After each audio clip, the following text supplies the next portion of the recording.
Ada informasi dari petugas Dinas Kesehatan Kota Kediri, Jawa Timur yang melakukan pengasapan atau fogging di sejumlah rumah warga. Pengasapan ini dilakukan setelah belasan warga terjangkit penyakit cikungunya.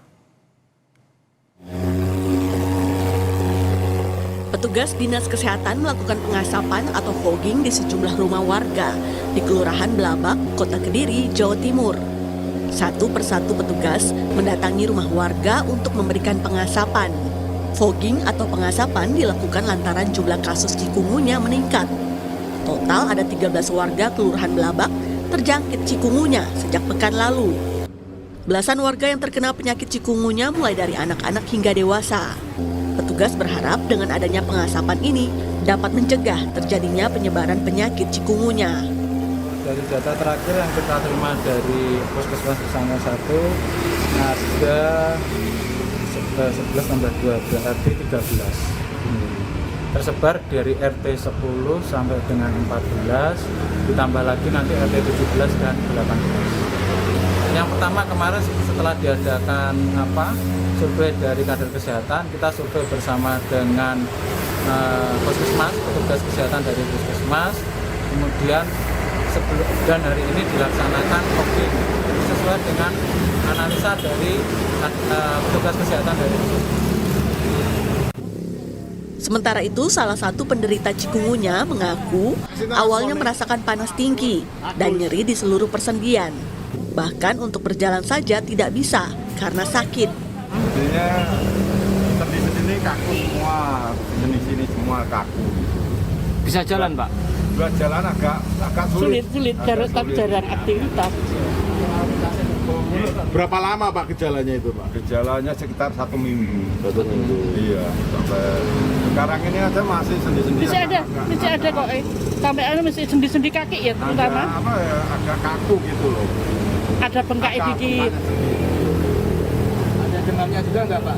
Pertamanya ada. Pertama kali itu. Demam panas. Ya berapa lama, Pak? Berapa hari? 3 hari kayaknya. 3 hari.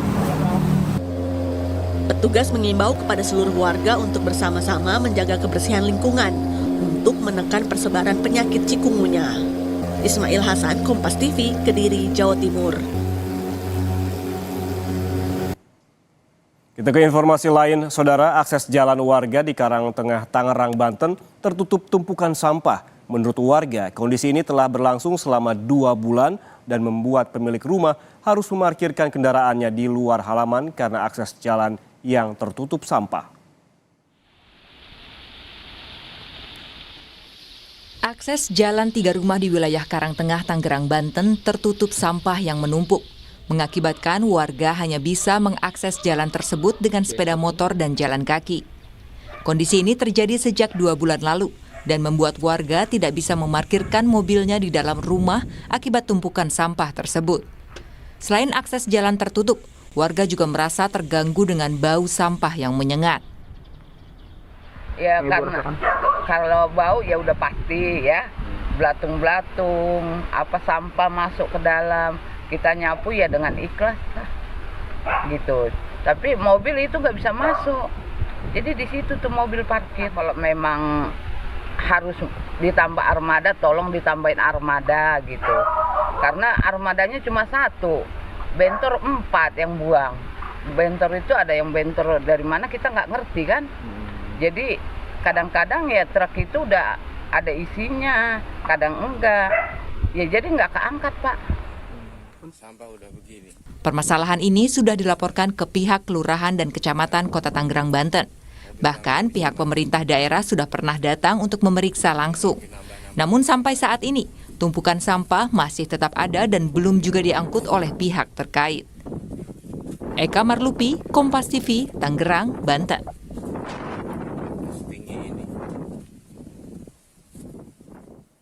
Saudara, sebanyak 45 ekor sapi milik kelompok peternak di Sragen, Jawa Tengah sejak 2 pekan terakhir terjangkit penyakit mulut dan kuku atau PMK. Sementara itu, untuk menekan penyebaran PMK, sapi-sapi di Purwakarta, Jawa Barat disuntik vitamin dan kandangnya disemprot disinfektan.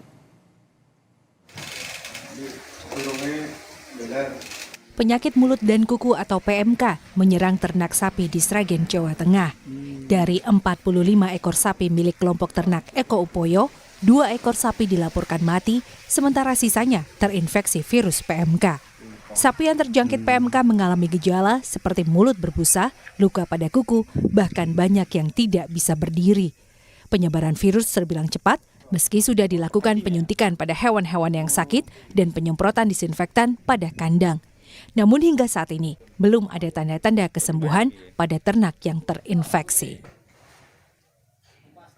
Harapan dari peternak yaitu untuk divaksin supaya ternak tersebut biar sehat atau penyakit PMK itu menghilang. Penyakit mulut dan kuku juga menyerang sapi-sapi di Kabupaten Purwakarta, Jawa Barat. Dinas Peternakan dan Perikanan Kabupaten Purwakarta menemukan sapi yang terjangkit PMK di 3 kecamatan, yaitu Bojong, Tegalwaru, dan Sukasari. Untuk menekan penyebaran, selain melakukan penyuntikan vitamin dan penyemprotan disinfektan pada kandang, Dinas Peternakan juga menghentikan sementara lalu lintas penjualan ternak dari Jawa Tengah dan Jawa Timur. Sapi yang terjangkit kini diawasi ketat untuk mencegah penularan ke sapi yang sehat.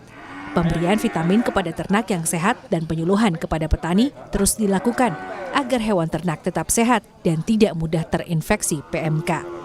Namun di balik upaya ini, Dinas Peternakan Purwakarta terkendala stok vaksin PMK yang telah habis sejak Desember 2024 lalu. Ini menjadi tantangan dalam upaya pencegahan dan penanggulangan penyebaran virus PMK. Untuk mencegah penyebaran penyakit mulut dan kuku, ratusan sapi milik peternak di Desa Jatisura, Kecamatan Cikedung, Indramayu, Jawa Barat, menerima vaksinasi dari Balai Veteriner Subang dan Dinas Kesehatan Hewan Kabupaten Indramayu. Vaksinasi tidak hanya bertujuan untuk mencegah penyakit PMK, tetapi juga menjadi dukungan terhadap program makan bergizi gratis. Tujuannya ini adalah untuk mengantisipasi lonjakan terhadap penyakit itu.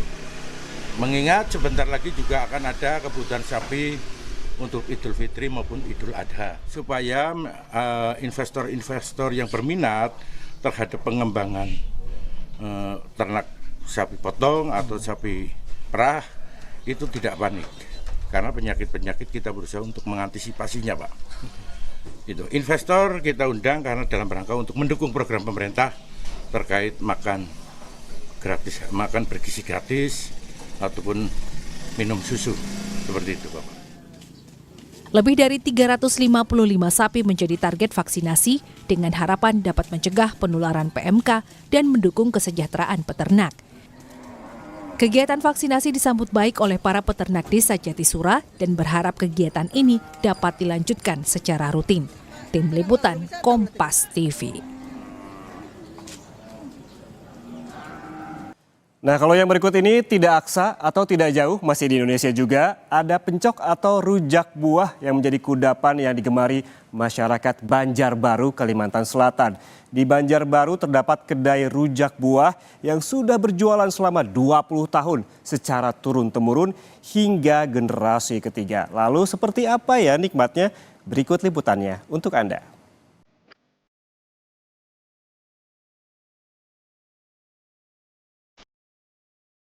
Seger ya?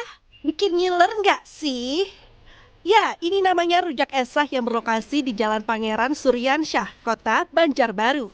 Warung rujak ini sudah berjualan selama 20 tahun secara turun-temurun hingga generasi ketiga. Buah-buah segar seperti semangka, nanas, mangga muda hingga kedondong dipotong dalam satu piring dan diberikan bumbu kacang khas rujak buah esah yang legit. Selain menggunakan bumbu kacang yang khas karena olahan gula merahnya, rujak buah di rujak esah ini memakai emping sebagai pelengkap. Yang istimewanya yang beda sama yang lain cuma bumbu karena sama ada emping. Kalau dari kan cuma gula biasa, kalau di sini juga. Jadi termasuk makanan legendaris juga Mbak ya, udah puluhan tahun. Kalau jualannya dari nenek saya. Semua ada, tergantung kayak musiman kayak jambu, musiman kan. Tapi kalau yang buah lain ada sudah. Setiap hari rujak esah ramai diburu pembeli. Dalam satu hari saja bisa menghabiskan 5 kg kacang dan 10 kg gula merah untuk memenuhi kebutuhan berjualannya. Nah, bagi Anda yang ingin mencicipi rujak Esah, Anda perlu merogoh kocek Rp17.000 hingga Rp20.000 per porsi. Nabila Syeva, Kompas TV Banjarbaru, Kalimantan Selatan.